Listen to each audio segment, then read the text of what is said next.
감사합니다. 네, 여러분 일주일 동안 잘 지내셨죠? 우리가 계속해서 창세기 말씀을 보다가 종려주일과 부활주일을 통해서 예수님의 십자가를 다시 한번 묵상을 해보고 또 부활되신 예수님을 찬양하다가 오늘에서 다시 또 창세기 42장을 보게 됩니다. 근데 오늘 이 42장을 보게 되면 어떠한 내용이 나오나요? 애굽에 흉년이 들었을 때 형들이 찾아와서 요셉이 형들을 만나는 장면이 나오게 됩니다.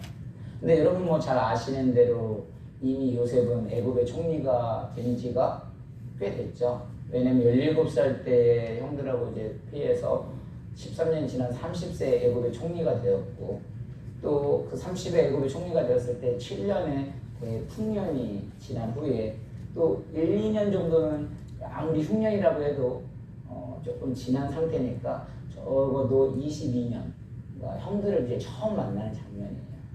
근데 그 요셉은 아들이 있었는데 이미 마음을 비웠던 게 뭐냐면 그 아들의 이름이 므낫세. 그래서 그 므낫세의 뜻이 뭐였었어요? 모든 고통을 다 잊어버리다. 그래서 이 모든 고통을 다 잊어버린 거예요. 그리고 또 두 번째 찬양이 뭐였어요? 에브라임. 하나님이 나를 번성케 하시다 라는 뜻을 가지고 있어요. 그러니까 이제 형님을 만나면 얼마나 기쁘겠어요. 제가 모든 거 형들도 다 마음도 비웠고 이제 형님들 만나는데 지금 이제 풍년이 들다가 이제 흉년이 1년, 2년이 지나면서 형들이 이제 견디지를 못하고 이 애굽에 가면 야, 너 들었어? 애굽에 가면 그렇게 양식이 많대. 그래가지고 아버지가 보내서 이제 이 애굽에 오게 된 거예요.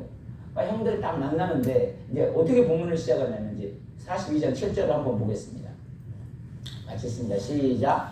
요셉이 보고 형들인 줄을 아나 모르는 체하고 엄한 소리로 그들에게 말하여 이르되 너희가 어디서 왔느냐. 그들이 이르되 곡물을 사려고 가나안에서 왔나이다. 어떻게 시작을 하냐면 요셉이 형들을 지금 22년이 지났는데 보자마자 바로 알아본 거예요. 그러니까 시간이 지났는데도 어떻게 알아봤을까? 물론 이제 형들이 이제 많으니까 뭐 한둘은 몰랐어도 변했어도 서정훈 목사님 한 20년 만에 목사님 오셨어요 이렇게 반기는 것처럼 이미 내 마음에서는 그 형들을 다 용서를 했거든요. 그래서 형들이 오자마자 이거 형님 오셨어요. 얼마나 고생하셨어요. 형님 이제 걱정하지 마세요. 이래야 하는데 이게 지금 속을 알 수 없는 행동을 하고 있어요. 뭐라고 말하고 있냐면 요셉이 보고 형들인 줄 아나 뭐 했다고요? 모르는 체 했다는 거예요. 그리고 뭐라고? 엄한 소리로. 그러니까 지금 이 요셉은 형들을 봤을 때 단번에 알아버렸지만 이 형들의 입장에서는 요셉이 애굽의 총리라는 걸 전혀 알지를 못하죠. 왜냐면 그 어렸을 때 그를 팔아서 죽었을 거라고 생각을 했는데 어쨌든 알지 못하는데 거기서 모르는 체하고 엄한 소리로 그들에게 말하이르되 너희가 어디서 왔느냐? 너희들이 어디서 왔느냐? 아까 말대로 용서를 했다고 했으면서 형님 어서 이제 걱정하지 마시오. 이래야 하는데 이러지 않아. 아직 정신을 못 차렸나? 아직 모든 안감이 나타났나? 근데 계속해서 말을 합니다. 9절을 같이 읽어보겠습니다. 시작. 요셉이 그들에게 대하여 꾼 꿈을 생각하고 그들에게 이르되 너희는 정탐꾼들이라 이 나라의 틈을 엿보려고 왔느니라. 요셉이 그들을 만나서 얼마나 그게 지금 형님들을 만난 기쁨이 있었겠어요. 근데 뭐를 꿨다고요? 꿈을 생각했다. 22년 전에 꿈을 생각한 거예요. 어떤 꿈? 곡식이 해와 달들이 절하는 꿈을 생각을 하면서 그들에게 대단해요. 너희는 정탐꾼들이라. 이 정탐꾼 엄한 소리로 말을 했습니다. 정탐꾼이 뭐예요? 오늘로 말하면 스파이예요.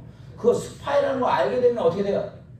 그러니까 지금 이 마음에는 지금 형들을 막 안아주고 싶을 텐데 스파이라고 하니까 형들은 어때요?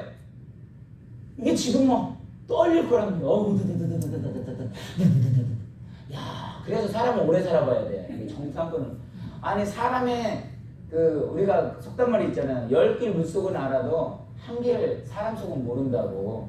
사람에게 권력을 줘보면 그 사람이 어떤 사람인가를 알 수 있다고 하잖아요. 분명히 형들을 다 용서를 했다고 하고 품을 수 있다고 하나님께 다른 번성했다고 고백을 했는데 지금 형들 딱 만났는데 막 겁을 주는 거야. 압박하는 거예요. 왜 그럴까요?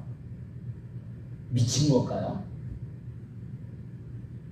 우리는 이 모습을 통해 배울 점을 더 찾아보자는 거죠. 여기에서 왜 그랬을까요?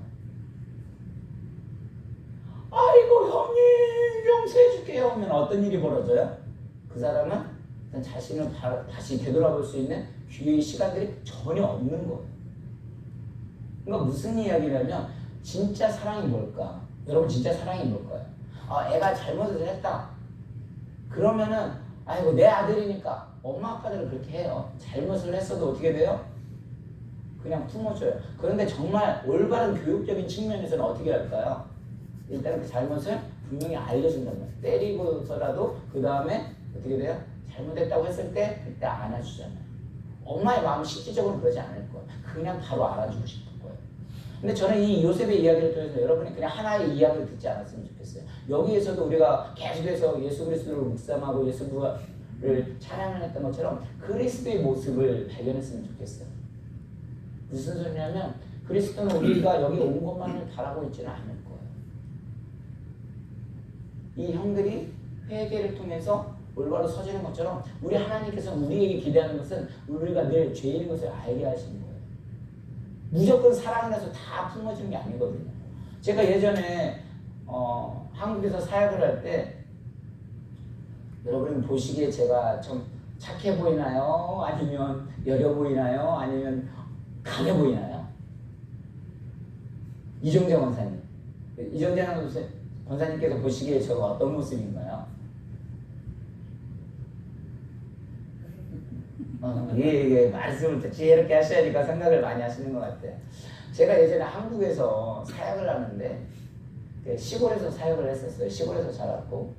근데 저는 이제 어르신들이 자꾸 이렇게 이제 시골은 차량, 봉고차라고 해가지고 차량 운영을 해드리거든요. 근데 전도사 시절이니까 제가 어르신들을 이렇게 자꾸 모셔다 드려요. 근데 모셔다 드리는데 그 담임 목사님이 모셔다 드릴 때는 어떻게 모셔다 드리면 그 길가에다 그냥 세워드려요. 큰 길에다가. 그리고 나머지 조그만 길을 걸어가게 해요. 근데 저는 이제 그 모습을 보고 너무 마음이 아프니까 어르신들인데 무슨 조금만 더 운전해서 가면 금방인데 다 모셔다 드렸어요. 그냥 집 앞까지. 그 대문까지 또 운전 잘한다고 그냥 깍둑 대면서 그냥 대문까지 이렇게 들어갔더니 어떻게 했는지 이렇게 보고가 들어갔는지 목사님이 아시게 된 거예요. 근데 박전도사 앞으로 일을 하려면 사랑과 동정을 구별해야 돼. 무슨 소리인지 아시겠어요? 그냥 저는 그때는 몰라서 그냥 그게 사랑이라고 생각을 하고 그냥 모셔다 드리고 그랬는데 나중에는 어떤 일이 벌어질까요? 이제 이 사람들 많이 태워주다 보니까 원래 그냥 큰 길에 세워드렸는데 제가 그냥 사랑으로 더 집 앞까지 모셔다 드렸더니 나중에 집 앞까지 안 모신다고 이제 난리가 난 거예요. 그래서 그때 당시 몰래 내가 후에 이제 진짜 사랑이 뭔가를 이제 알게 된 거죠. 지금 모습이 어떤 모습이냐면 지금 이 사람들은 사실 이 동생은 어떤 형들이었어요? 어떤 형들이었어요? 동생을 사실 동굴에 묻어놓고 동굴에 던져놓고 구덩이에다 집어넣고 그 아버지한테는 가가지고 어떻게 했어요? 그때 당시에는 이 꿈 때문에 미워가지고 동생이 짐승들한테 잡혀간 것 같다. 그래서 옷에다가 피를 묻혀가지고 들어갔잖아요. 그리고 어떻게 따뜻한 밥을 먹었어요. 형님 좀 제발 살려줘요. 했는데도 들은 척도 안 했던 사람들이거든요. 그래서 오늘 본문 상황을 계속해서 보겠습니다. 42장 13절 한번 보겠습니다. 있습니다. 시작. 그들이 이르되 당신의 종 우리들은 12 형제로서 가나안 땅 한 사람의 아들들이라. 막내 아들은 오늘 아버지와 함께 있고 또 하나는 없어졌나이다. 아멘. 지금 무슨 소리냐면 이제 여지까지 자기가 요셉이 형제들인 걸 숨겼어요. 그리고 그들을 말을 할 때도 약간 통역을 두고 세웠어요. 자기가 그 직접 말을 알아들음에도 불구하고 그걸 숨겼단 말이에요. 그러면서 그들이 이르되 이제 너희들 어찌 왔느냐 이게 장난꾸러기 아까 스파이도 계속 몰아붙이면서 그러니까 이제 뭐냐면 그들이 이르되 당신의 종 우리들은 12형제가 있었습니다. 근데 가나안 땅 한 사람의 아들들이라 막내 아들은 오늘 아버지와 함께 있고 막내 아들 누구예요? 베냐민은 아버지와 함께 있고 또 하나는 없어졌나요? 없어졌습니다 라고 하면서 그 과정을 지금 듣고 있는 거예요. 지금 빨리 가서 안아주기도 바쁜데 이게 대단하게 지금 차분하게 지금 듣고 있어요.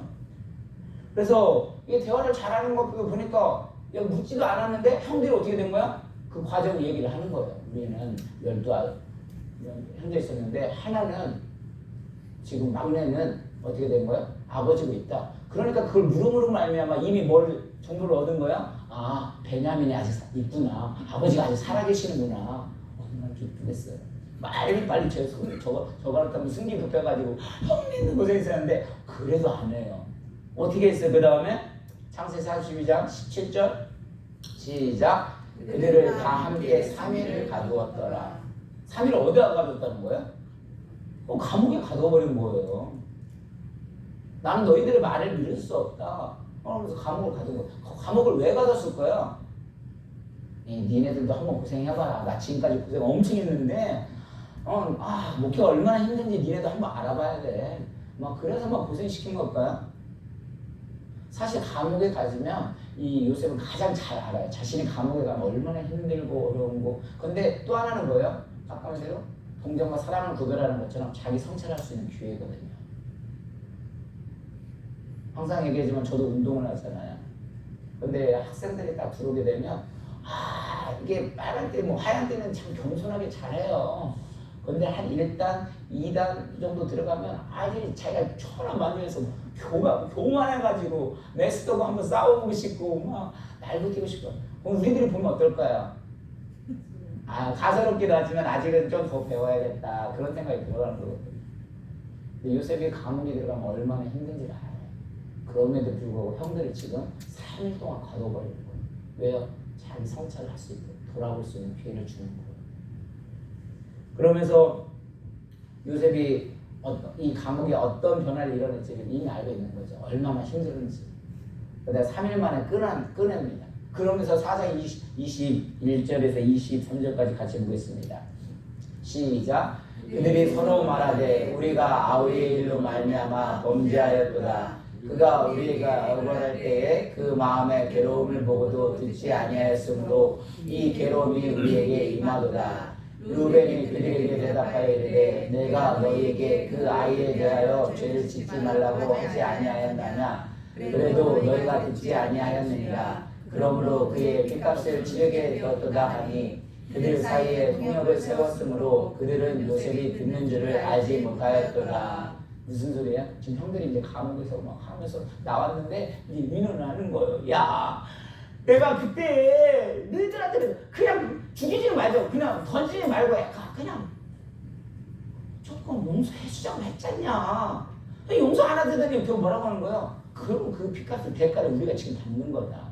형들도 지금 22년이 지난 상황에서 다시 이 생각을 하게 되는 거예요. 와, 우리 죽었다. 이제 어떻게 하냐. 그러니까 이 과정들을 자기들도 그냥 처음부터 용서를 해줬으면 어떻게 됐어요? 아마 이런 기회를 돌아볼 시간이 없는데 고통이 오고 하니까 이제 왜 이렇게 돼? 내가 왜 이런 일이 생기고 그냥 항상 그렇잖아요. 달라스 우리에게 부흥한다고 하는데 부흥 한 번 했으면 절대 생명 가치를 느끼지를 못한다니까요. 근데 밟히고 나니까 너무 힘든 거예요. 저 지난주에도 김시영 장로님이 오셨고요. 이번 주에는 우리 김남수 집사님이 오셔가지고 새벽 기도 때 너무 눈물이 났어요. 왜냐면 이민교회가 어려운 건 알고는 있거든요. 그래도 항상 이 생명의 가치, 그 한 사람이 그렇게 소중한 걸 정말 느끼지 못했어요. 근데 이민교회 정말 성장 더럽다는 걸 알다 보니까 이 한 분 자체가 오시는 자체가 얼마나 큰지를 아는 거예요. 이 형들 그냥 바로 용서해줬으면 그 가치를 몰랐을 거예요. 동생 생각하면서 그래 우리가 정말 잘못했구나. 그때 동생을 그냥 끌어줬어야 했는데 아이고. 그러면서 뭐라냐면 22년이 지난 것들을 내가 핏값을 이 죄를 그때 동생을 그렇게 했기 때문에 받는구나. 어려워 보니까 정말 이 한 생명이 얼마나 힘들게 오는지 알겠구나. 그 심정인 거예요. 정말 가서 세상에 나가서 돈을 벌어보니까 얼마나 힘들지 아니까 와 정말 성도님들이 이렇게 해서 벌어서 헌금을 하는 건데 이 돈들 정말 하나님 나라 귀한 쓰임을 받아야 할 텐데 이런 걸 알아가는 거예요. 그러면서 자기 자신들을 돌아보고 있어요. 삶의 감추고 확실히 뭐예요? 자기 자신을 돌아보고 확실히 그 양심이 살아날 수 있는 완전 좋은 기회였던 거죠. 그래서 3일 동안 하면서 참 뭐라고 해야 되냐면, 여러분 그 신학자 류펄드라는 사람이 있는데요. 창세기에 어떤 자신의 죄인이라는 걸 고백하는데 한 번도 없는데 바로 여기에서 그 자신들이 고백했다는 것을 나오고 있어요. 그러니까 주님이 정말 우리에게 원하시는 게 무엇일까요? 정말 늘 교회에서 나와서 봉사하는 거 그것도 좋아요. 그런데 우리의 정체성이 누군지를 알아야 돼요. 예수님이 왜 종려주에 십자가에 돌아가셨는지 그걸 알아야 돼요. 그리고 왜 우리가 그 예수님께 소망을 두지 아니하면 앞으로 나아갈 수 없는지를 그걸 먼저 알아야 돼요. 내가 죄인인 것을 알지 못하면 몸은 나와 있지만 그 예수님을 보이지 않는 거예요. 그냥 내가 잘나서 모든 사업이 잘 되니까, 아니면 사업이 어려워서 그냥 뭔가를 구해보려고, 그런 정도의 예수님이 아니에요. 나의 죄 여기서 정말 내가 죽어야 하는데, 그 죄값을 내가 죽어야 하는데 그분이 감당하신 걸 알고 있을 때 우리가 믿음으로 이렇게 성장하고 돌아보고 살아갈 수 있는 기회거든요. 그러니까 예수님 우리 와서 신앙생활하는 것도 좋지만, 우리 예수님은 뭐를 원하신다고요? 내가 누구인지를 알기를 원하는 거예요. 고백하기를 원하는 거예요. 자칫 잘못하면, 이런 거 없이 오면 우리가 바리새인의 영성이라고 해가지고요, 자칫하면 이런 과정들이 없게 되면, 고통의 과정이 없이 성장을 하게 되면 내가 잘 나가죠. 내가 제일 잘 나가, 나의 능력인 줄 알고 모든 게 성장이 내 건 줄 알고 착각할 수가 많을 수 있었어요. 그래서 고통 자체는 축복일 수 없지만, 고난을 통한 것이 왜 축복의 통로라고 말하는 거야? 그 고난을 겪어본 사람이 그걸 관리할 수 있는 능력이 생기는 거예요. 그 가치를 아는 거예요. 돈을 쉽게 벌어본 사람은요, 돈 흠뻑내편 쓰거든요. 근데 돈을 어렵게 벌어본 사람들은 그게 어렵게 얼마나 알기 때문에 가치 있게 쓰려고 하거든요. 이거는 우리가요, 용서하시는 것도 좋지만 그냥 바로 용서하시는 것보다 아까 말한 대로 뭐예요? 우리가 누구인지를, 왜 그런지를 알 수 있도록 그 깨우침을 주는 것도 하나의 정말 사랑이라는 거죠. 바리새인들이 기도할 때 어떻게 기도했는지 아세요? 우리 한번 찾아볼까요? 바리새인 기도, 누가복음 18장 16절 있습니다. 시작. 바리새인은 서서 따로 기도하여 이르되, 하나님이여, 나는 다른 사람들 곧 토색, 불의, 간음을 하는 자들과 같지 아니하고 이 세리와도 같지 아니함을 감사하나이다. 뭐라고 말하고 있습니다. 하나님, 저는 다른 사람과 토색하지 않고 불의하지 않고 간음하는 사람들처럼 하지 않으면 정말 감사합니다. 어때요, 집사님? 그만 정도가 아니죠. 근데 이게요, 자칫자칫하면 우리가 그럴 수 있다는 거예요. 예를 들어 우리가 이제 성경 공부하는데 어떤 이야기가 나오냐면, 목사님 역시요, 주일날 이게 통크리스찬은 안 돼요. 통크리스찬이 뭐예요? 주일날만 한 번만 나와서는 마음의 변화를 일으키기 어렵다는 거죠. 왜냐면 마음이 뜨거워져서 불이 통나무니까 불이 붙으려고 했는데, 붙으려고 하다가 어떻게 돼요? 안 붙고 그냥 끝나버리는 거예요. 근데 수요예배를 나오자고 그러는 사람은 어떻게 될까요? 그 통나무를 반절 정도 자르는 거예요. 반절 정도 자르려면 어떻게 돼요? 말씀을 통해서 불을 딱 붙이면 불이 붙기는 어렵지만 그나마 조금 나아요. 새벽기도 나오는 사람들은 어떻게 될까요? 그걸 또 새벽기도로 나눠봐요. 그럼 날마다 말씀을 왜 가까이 하냐면, 말씀을 가까이 하게 되면, 저도 원래 이런 인간이 아니거든요. 근데 말씀을 준비하고 막 하다 보면 제 자신을 먼저 돌아보게 되거든요. 그러니까 말씀을 새벽기도를 하는 사람들은 어떻게 돼요? 불만 붙이면 잘 붙어요. 은혜도 잘 받아요. 그런데 새벽기도 한 번도 안 나온 사람이 제일 무섭다고 하잖아요. 저는 저보다 기도 더 많이 하시는 분이 정말 무서워요. 왜냐면 정죄할까봐. 목사가 왜 기도도 안 해? 무슨 소리예요? 아까 말씀대로 새벽기도를 나오게 되면 정말 하나님 앞에 위로서 세워지는 건 맞아요. 그런데 자칫 잘못하면 그걸 해서 아까 이제 판단하기 시작하는 거예요. 왜 저 사람은 안 나오지? 장모님이신데 왜 새벽기도 안 나와요? 왜 권사님이신데 안 나와요? 하나님, 목사님 이렇게 하는데 이것도 이게 뭐야? 이게 지금 우리가 그렇게 될 수 있다는 거예요. 하나님, 저는 새벽기도 한 번도 안 빠졌고요. 11조도 잘해요. 그리고 봉사도 열심히 해요. 저는 저 사람들처럼 저렇게 믿음 없이 흔들리지 않아요. 오른손이고 정말 열심히 잘하시고 정말 박수를 드리고 싶어요. 근데 그 마음에 바리새인 영성이 자라고 있는 거예요. 만약 이런 과정이 없이, 고통의 과정이 없이 그냥 성장을 하게 되면 하나님을 우리가 바라본다고 말은 하지만 뭐예요? 내가 한 줄 착각하는 거야. 야, 하나님이 하셨습니다. 할렐루야 하면서 뒤에서는 다 내가 능력 있고 뭐 하는 줄 알고 있어. 그래서 목사님들 자꾸 모이면 또 이사님에게 하면 우리가 바로 우리 내 모습인데 그걸 발견하지 못할 때가 있어요.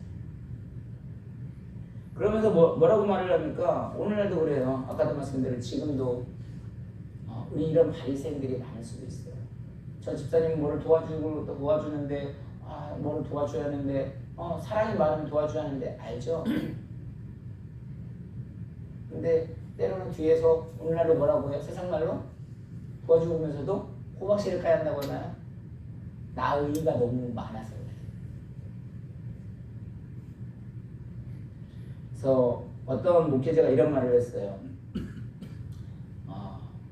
선비와 리더라는 역할을 통해서 어떤 지도자의 역할을 하는데 어떤 사람은 선비적인 리더의 역할을 하는 분이 계시대요. 선비적인 뭐냐면 항상 고고하세요.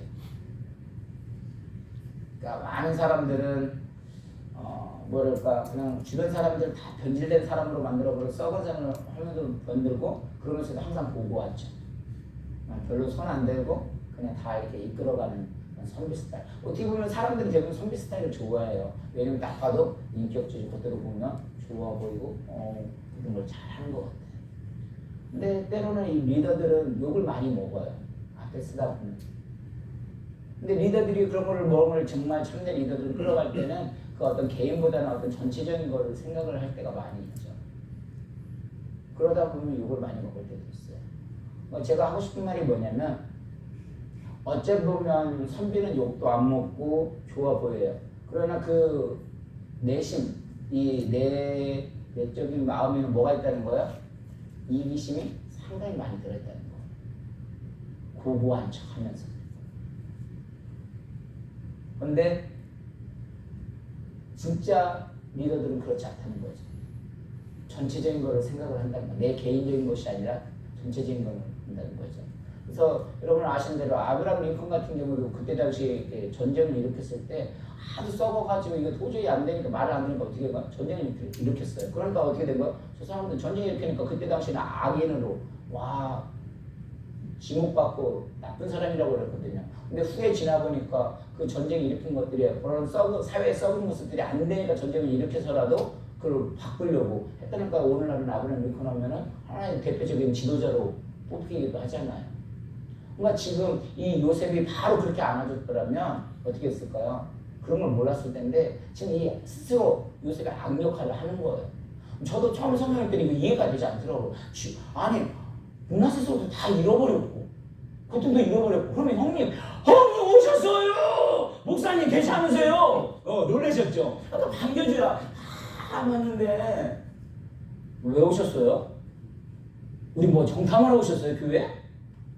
뭐 알아보러 오셨어요? 서로 잘하는지 못하는지? 이렇게 하면 어떻게 되겠습니까? 얼마나 저를 뭐 하겠어요? 근데 그 과정을 통해서 하나하나 돌아보게 된 거죠. 그러면서 내가 정말 그때 이 죄 때문에 내가 우리의 오늘날 이 빚값을 받고 있구나. 항상 모든 것은 이유가 있다고 하잖아요. 그래서 이렇게 되는 것도 항상 이렇게 돌아볼 수 있는 시간이 되는 것 같아요. 이런 시간들을 통해서 성장을 했을 때 정말 그때가 더 하나님이 주신 가치도 알게 되고 더 많은 것을 깨닫게 되는 것 같습니다. 그래서 결론적으로 말씀을 드리면 요셉이 바로 그런 모델이었어요. 자신이 악역을 처치하면서 지금 형들을 살리고 있어요. 그래서 형들의 자기가 죄인 이름을 돌아볼 수 있는 시간을 주면서 나중에 이런 일을 거치고 났을 때 어떻게 됐어요? 그 형들이 12지파의 각각의 족장들이 되어지거든요. 그래서 요셉이 이런 마음을 가지고 있었기 때문에 가능한 일이었다고 생각이 되어집니다. 우리들도 마찬가지예요. 다른 사람들을 항상 모든 걸 매도하는 것보다 그 사람이 잘못한 걸 어떤 일깨울 수 있는 시간들을 다시 한번 기회를 주셔서 회복할 수 있는 사람들이 됐으면 좋겠어요. 그 사람이 그렇다 해서 막 나쁘다 막 정죄하지 마시고 그 사람도 이유가 있었을 거 아니에요. 아니면 그 삶을 돌아보면 인간이면 우리가 한번 돌아보게 되잖아요. 그래서 이거는 뭐 저도 이제 오늘 이제 총회를 가게 되는데 사실 저도 좀 많은 걸 돌아보게 되거든요. 그래서 그 사실은 뭐 이제 총회에서 회계를 보고 있는데 이제 회장님의 돈을 찾아오라 해서 제가 돈을 5천 불을 캐시로 찾아왔어요. 근데 그 돈을 바로 잃어버렸어요. 그리고 회장님하고 보고를 하고 그 돈을 다시 은행 가서 일단 찾아오기는 했는데 일단 경찰에 다 폴리스 신고를 하고 뭐 했어요.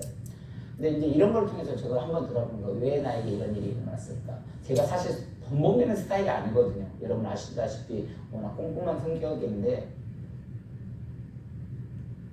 이런 일을 들어보니까 제가 어떤 경제적인 관념을 다시 한번 조금 돌아보게 되는 것 같아요. 그래서 제가 회장님한테도 이제 뭐 이렇게 어차피 물어내야 되고, 아니면 회장님은 그냥 회장님은 부회장님은 아직 단체적으로 하는 거리니까 조금 기다려보자라고 말씀을 하시더라고요.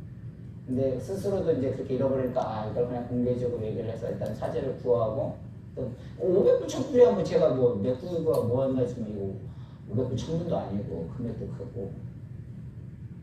그래서 이 말씀을 보면서도 아까 말대로 이렇게 형들이 이렇게 교회를 주고 돌아보는 것처럼 내가 여지까지 어떤 경제적 관념이 또 말을 항상 이렇게 하면서 경제적 관념이 또 잘못되어 있던 건 아닐까 이렇게 돌아보게 됩니다. 그래서 다시 한번 제가 총회 갔다 올 동안 또 기도도 해주시고, 또 여러분도 아까 말대로 우리가 어려운 일이 있다고 해서 그걸 막 정죄하고 너 때문에 그런 게 아니라 우리가 한번 같이 협력해서 다시 한번 사랑을 구하고 또 그 일들을 감당하며 정말 달라스 교회가 올해 성장을 하신다고 했는데 여기까지였다가 저는 한 분 한 분에 오는 게 너무 감사하고, 물론 이분들은 여기 정착하시는 분들은 아니에요. 그럼에도 불구하고 하나님이 이 생명들을 통해서 저를 또 다시 돌아보게 하는 계기가 되는 것 같아요. 그래서 주변 사람들도 어쨌든 죄인 다 만들지 말고 회복할 수 있는 어떤 사람으로 기회를 만들어 줄 수 있는 기회를 드릴 때 그것이 진짜 믿음이고 그것이 정말 참 사랑이 아닐까라는 생각을 하게 됩니다.